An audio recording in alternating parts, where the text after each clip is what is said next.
নমস্কার বন্ধুরা, অভিপিউর হেসেল পরিবারে তোমাদের সবাইকে জানাই স্বাগত।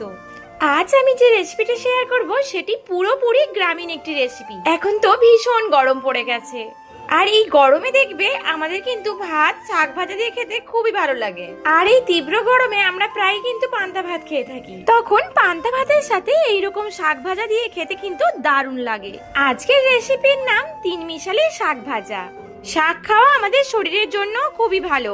বিভিন্ন শাকের রয়েছে বিভিন্ন উপকারিতা গুণ। এই তিন মিশালি শাকের মধ্যে একটি শাক হলো এই ছেঁচি শাক। মাঠে ঘাটে কিন্তু খুব অনাদরে এটি বড় হয়ে ওঠে। এই শাক পরিচর্যার জন্য কিন্তু খুব একটা যত্নের প্রয়োজন হয় না। তাহলেই বুঝতে পারছো সারবিহীন এই শাকের টেস্ট কিন্তু দারুণ হয়। মাঠের এক জায়গায় দেখলাম একসাথে সবুজ সারি বেঁধে রয়েছে এই শাক। এত সবুজ শাক একসঙ্গে দেখে আমার চোখ জুড়িয়ে গেল, আর সঙ্গে সঙ্গেই আমি কিন্তু শাকগুলো তুলতে শুরু করলাম। আমাদের গ্রামের দিকে মাঠে শাক তোলার কিন্তু আলাদাই একটা আনন্দ রয়েছে। একসাথে বেশ কয়েকজন মিলে শাক তুলতে যাই। শাক তুলতে তুলতে কত রকমের গল্প, একসাথে বসে গল্পও হয়ে গেল আর শাক তোলাও হয়ে গেল। আর এখানে দেখো এই যে সজনে গাছে অনেক কচি কচি পাতা ধরেছে। চলো এবার সজনে শাক পেড়ে নিই। তিন মিশালি শাক রান্নার দ্বিতীয় শাকটি হলো সজনে শাক, আর তৃতীয় শাকটি হলো কলমি শাক। কলমি শাক বাজার থেকে কিনে নিয়ে আসা হয়েছে। গ্রামের দিকে কখনো কিন্তু শাক খাওয়ার ইচ্ছে হলে এরকম 3-4-5 রকমের শাক একসাথে করে রান্না করে খাওয়া হয়। আর এই এত রকমের শাক একসাথে রান্না করে ভাজার পর এগুলোর টেস্ট কিন্তু দুর্দান্ত। এই শাকগুলো কিন্তু আমি কেটে বেছে ধুয়ে পরিষ্কার করে নিয়েছি।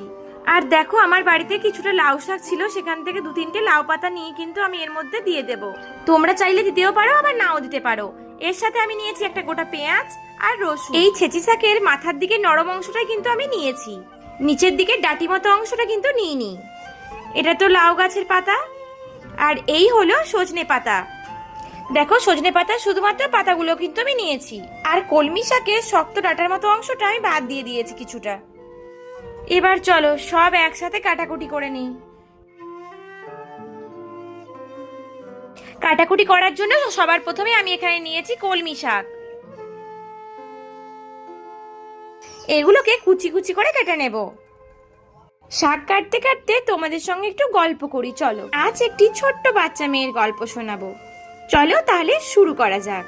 ভোর হতেই ঠাকুমা ডাক দিত, উঠবি চল শাক তুলতে যাবি যে।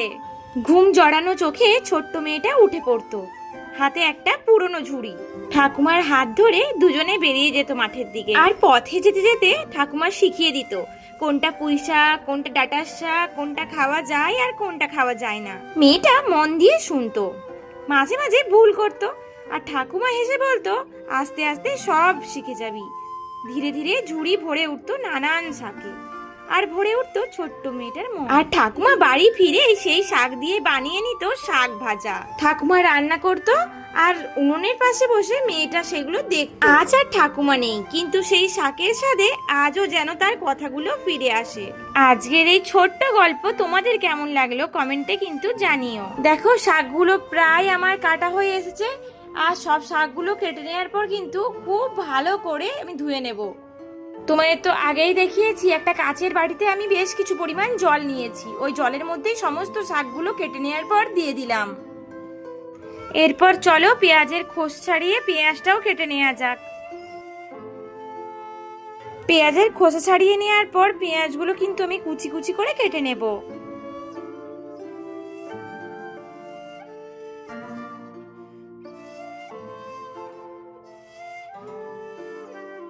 এবার চলো রসুনের খোসা ছাড়িয়ে নেওয়া যাক। আমি এখানে 8-9 রসুন নিয়েছি। তোমরা যদি রসুন খেতে বেশি পছন্দ না করো তাহলে কিন্তু রসুনের পরিমাণটা কমিয়েও নিতে পারো। আর এই রসুন ছাড়িয়ে নেওয়ার পর আমি কিন্তু হামলদিস্তায় এই রসুনগুলো একটু ছেঁচে নিয়েছি। এবার ওভেনে কড়াই বসিয়ে দিলাম, আর কড়াইয়ের মধ্যে দিয়ে দিলাম 2 চামচ সর্ষের তেল। তেল খুব ভালোভাবে গরম করে নেব। দেখো তেলও এখানে খুব ভালোভাবে গরম হয়ে গেছে, তাই তেলের মধ্যে দিয়ে দিলাম 1 চিমটে কালো জিরা। এবারে দিয়ে দিলাম একটা শুকনো লঙ্কা। তোমরা ঝাল বেশি খেলে শুকনো লঙ্কার পরিমাণ বাড়িয়েও দিতে পারো। শুকনো লঙ্কাটা আমি মাঝখান থেকে ভেঙে দিচ্ছি। ওভেনের তাপমাত্রা কিন্তু মিডিয়ামে রাখা থাকবে। এবার খুন্তি দিয়ে এগুলো কিছুক্ষণ নেড়ে নিলেই দেখবে এগুলো থেকে সুন্দর একটা গন্ধ বেরোচ্ছে।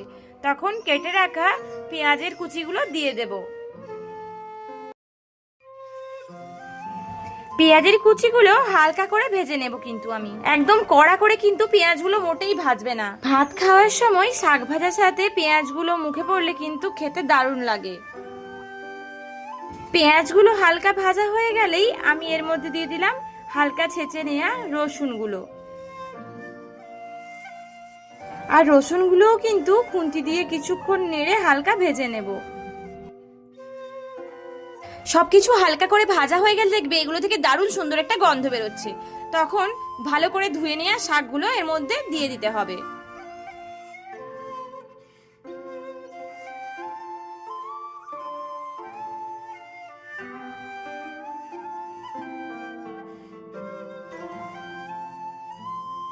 সব শাক কড়াইয়ের মধ্যে আমার দেয়া হয়ে গেছে। এগুলো রান্না করতে কিন্তু খুব বেশি সময় একটা লাগবে না। এই সময় এর মধ্যে দিয়ে দিলাম অর্ধেক চামচ লবণ। পরে যদি প্রয়োজন হয় তখন নয় আরেকটু দিয়ে দেয়া যাবে। আর দিয়ে দিলাম 1 চিমটে চিনি। যে কোনো শাক ভাজার মধ্যে একটু সামান্য পরিমাণে চিনি দিলে কিন্তু খেতে দারুণ হয়। সব একসাথে ভালোভাবে মিশিয়ে খানিকক্ষণ খুন্তি দিয়ে নেড়ে নিলাম। কিছুক্ষণ খুন্তি দিয়ে নাড়তে নাড়তে তোমরা দেখতে পাবে শাক থেকে অনেকটা জল বেরিয়ে এসেছে। এই সময় শাকের ওপর একটা ঢাকনা দিয়ে দিলাম। শাকে কিন্তু আর কোনো জল অ্যাড করার দরকার নেই। 1.5-2 মিনিট পর ঢাকনাটা খুলে নিলাম। আশা করছি দেখেই বুঝতে পারছো শাকটা অনেকটা নরম হয়ে গেছে। খুন্তি দিয়ে কিছুক্ষণ নেড়ে নেওয়ার পর আমি কিন্তু আবার এর উপর একবার ঢাকনা দিয়ে দিলাম। এর ফলে আর যতটুকু শাক সেদ্ধ হওয়া বাকি আছে সেটুকুও কমপ্লিট হয়ে যাবে। এই দেখো ঢাকনাটা উপরে দিয়ে দিলাম। 1.5 মিনিট পর ঢাকনাটা খুলে দিয়েছি। ওভেনের তাপমাত্রা কমে আছে, তাই আমি এবার খুন্তি দিয়ে ভালো করে শাকগুলো ভাজা ভাজা করে নিলাম। যতক্ষণ পর্যন্ত শাকে জল আছে ততক্ষণ পর্যন্ত কিন্তু এগুলো খুন্তি দিয়ে নাড়তে হবে আর শাকটা ভালো করে ভেজে নিতে হবে। এইরকম ভাবে শাক ভেজে একবার গরম ভাত বা পান্তা ভাতের সঙ্গে খেয়ে দেখো, দুর্দান্ত লাগবে। শাক ভাজার এই ভিডিওটি যদি তোমাদের ভালো লেগে থাকে তাহলে please please please like, share, comment এবং সাবস্ক্রাইব করতে একেবারেই ভুলো না।